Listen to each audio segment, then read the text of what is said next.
Friends, ఈరోజు వచ్చేసి గోంగూర రొయ్యలు, ఎండు రొయ్యలు గోంగూర కర్రీ కాంబినేషన్ చేస్తాను చూడండి. మరి దీనికి కావాల్సినటువంటి పదార్థాలు, గోంగూర అయితే మంచిగా చిన్నగా సన్నం తరిగి పెట్టుకున్నాను. ఈ రొయ్యలు కూడా ముందుగానైతే వేపాను, వేపి మంచిగా ఇట్లా ఫ్రెష్గా చేసి పెట్టాను.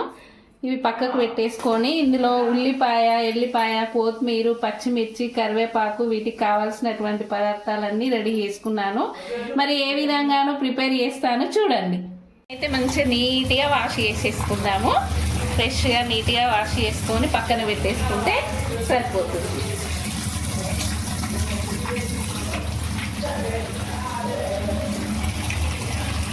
మనము గోంగూరను మంచిగా వేరే ఫ్రై చేసి పెట్టుకోవాలి. ఆయిల్ అయితే వేస్తున్నా. మంచిగా ఆయిల్ వేడెక్కిన తర్వాత ఆయిల్ అయితే వేడెక్కింది. ముందుగా పచ్చిమిర్చి వేసుకొని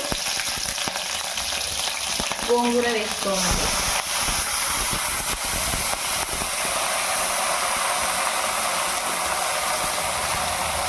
పసుపు కూడా వేస్తా.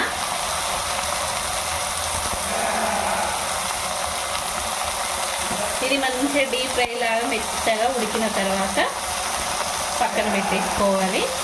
పూర్తి పసుపు ఇదంతా మంచిగా మిక్సీ అవుతుంది అన్నమాట. చాలా మెత్తగా ఉడుకుతుంది. ఇందులోనే సాల్ట్ కూడా వేసేస్తా. దీనికి సరిపడా సాల్ట్ వేస్తే సాల్ట్ కూడా కొంచెం మంచిగానే పడుతుంది, పులుపు ఉంటుంది కాబట్టి. మళ్ళీ ఇట్లా ఒకసారి పూర్తిగా కలుపుకుంటే మెత్తగా మంచిగా అవుతుంది. ఇట్లా మంచిగా స్మూత్గా మెత్తగా మంచిగా ఇట్లా ఉడుకుతుంది అన్నమాట. ఈ పచ్చిమిర్చి, సాల్ట్ కూడా దీనికి ఇట్లా మంచిగా కారం పట్టేస్తే ఇంకా మెత్తగా మంచిగా ఇట్లా వెనుపుతూ ఉండాలి, మాడకుండా కలుపుతూ ఉండాలన్నమాట. ఈ విధంగా మంచిగా మెత్తగా స్మూత్గా అయితే దగ్గరికి వచ్చేసింది. సాల్ట్ వేసిన కాబట్టి ఇట్లా గ్రేవీ లాగా వచ్చింది చూడండి. ఇట్లా మంచిగా ఉడికిన తర్వాత పక్కన పెట్టేసుకొని వేరే పాత్ర పెట్టేసుకొని అది వేసుకుందాం. ఆయిల్ అయితే వేసుకోవాలి. ఆయిల్ వేసుకొని వేడెక్కిన తర్వాత వేడైంది. జీలకర్ర, పచ్చిమిర్చి, ఉల్లిపాయ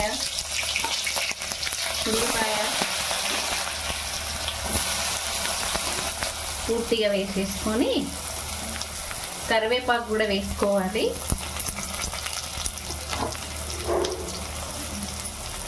ఒకసారి ఇట్లా మంచిగా కలుపుకోవాలి. ఈ ఉల్లిపాయ అంతా మంచిగా ఆయిల్లో వేగేటట్టు కలుపుకుంటే బాగుంటుంది. ఈ ఉల్లిపాయ, ఈ గోంగూర కలిపి ఇట్లా వండితే ఎక్కువ వేసుకోవాలి. ఉల్లిపాయ ఎక్కువ వేయడం వల్ల ఈ గోంగూర పులుపుకు, ఈ ఉల్లిపాయకు అసలు ఎంత టేస్ట్గా ఉంటుందంటే అంత బాగుంటుంది. ఎక్కువనే వేసుకోవాలి. ఇందులోనే పసుపు కూడా వేసేసుకుందాము. పసుపు, అల్లం వెల్లుల్లి పేస్ట్ కూడా వేసుకోవాలి. ఇట్లా మధ్యలో కొంచెం ఇట్లా అనుకొని వేసుకుంటే పచ్చి స్మెల్ పోయే వరకు వేపుకోవాలి. కొంచెం పచ్చి అనేది రాకుండా ఈ అల్లం వెల్లుల్లి పేస్ట్ మధ్యలో ఇట్లా అని మళ్ళీ ఒకసారి ఇట్లా పూర్తిగా కలిపి వేసుకోవాలి. చాలా మంచిది కూడా గోంగూర, మంచి ఐరన్ ఫుడ్ కాబట్టి తినాలి అప్పుడప్పుడు. పిల్లలు కూడా చాలా ఇష్టంగా తింటారు. ఇందులో మనం ఎండు రొయ్యలు వేస్తాం కాబట్టి ఇంకా చాలా టేస్ట్గా ఉంటుంది. ఇట్లా ఈ విధంగా కొంచెం మంచిగా వేగిన తర్వాత ఇందులో రొయ్యలను కూడా మంచిగా కడిగి వేసుకుందాం. కొంచెం సాల్ట్ వేసి రొయ్యలను అయితే కడగాలి. కడిగి ఇందులో వేసుకుంటే స్మెల్ రాకుండా ఉంటుంది. ఇట్లా అయితే వాష్ చేసుకోవాలి. ముందుగానైతే నేను వేపి మంచిగా ఇట్లా అవి చివరికి ఉంటాయి చూడండి, ముళ్ళలాగా, తలలు, ముళ్ళు అవన్నీ తీసేసిన. కొంచెం సాల్ట్ వేసుకోవాలి, స్మెల్ రాకుండా ఉంటుంది అన్నమాట. మంచిగా ఫ్రెష్గా ఇట్లా మంచిగా వేగింది. ఉల్లిపాయ, కరివేపాకు అన్నీ ఇందులో వేగినాయి. ఇప్పుడు వీటిని తీసి ఇట్లా మంచిగా ఇందులో వేసేసుకోవాలి. ఇట్లా పైకి వచ్చేస్తాయి ఇవి రొయ్యలు, వాటర్ పోయగానే పైకి వచ్చేస్తాయి. నీట్గా ఫ్రెష్గా తీసి ఇందులో వేసేసుకోవాలి. ఇట్లా పూర్తిగా వస్తాయి మంచిగా. మనం ముందు ఫస్టే ఫ్రెష్ చేసుకున్నాం కాబట్టి బాగా వచ్చేస్తాయి వాటర్ పోయగానే. ఇట్లా వేసి ఇందులో కలుపుకోవాలి.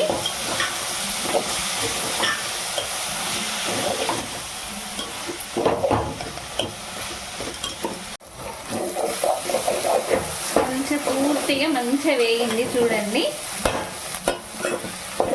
ఇప్పుడు ఇందులో మంచిగా మిర్చి పౌడర్ కూడా వేసుకుందాము.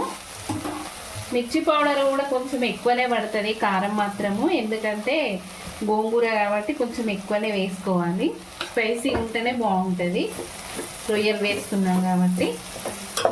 ఇట్లా కలుపుకొని దీనికి సరిపడా సాల్ట్ కూడా వేసుకోవాలి. గోంగూరలో వేసుకున్నాం కాబట్టి ఇంత చూసి వేసుకోవాలి కొంచెం అంతా.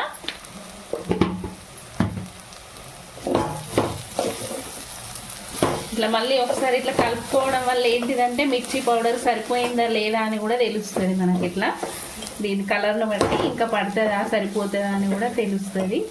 కొంచెం వేసుకుందాము, కొంచెం పడుతుంది అనిపిస్తుంది. ఇందులోనే ధనియాల పౌడర్ కూడా వేసుకోవాలి. ధనియాల పౌడర్ కూడా మంచిగానే వేసుకుందాం, టీ స్పూన్ తోటి ఒక 2 అయితే వేసాను. ఇందులో ఈ ఉడికినటువంటి గోంగూరను కూడా ఇందులో వేసేసుకోవాలి.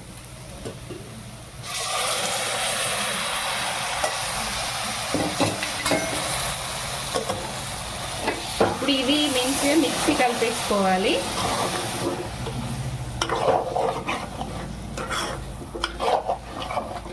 ఇట్లా మనం ఫస్ట్ దీన్ని ఫ్రై చేసినాం కాబట్టి మంచిగా ఉంటుంది. ఇట్లా ఆకులు అట్లా కాకుండా మంచిగా గ్రేవీగా వస్తుంది కర్రీ.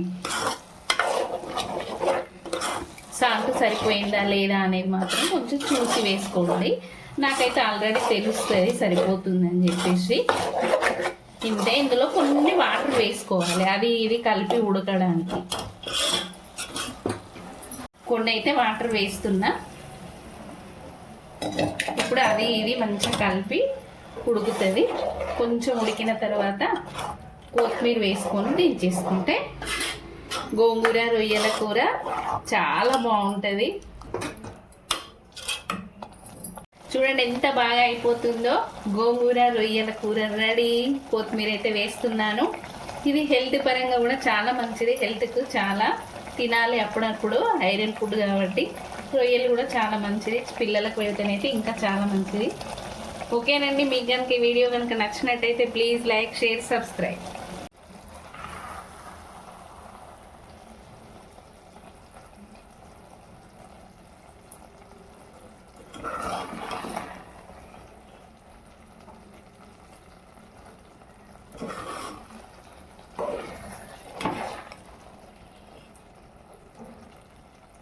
రొయ్యలు కర్రీ టేస్ట్ చూసేద్దాం.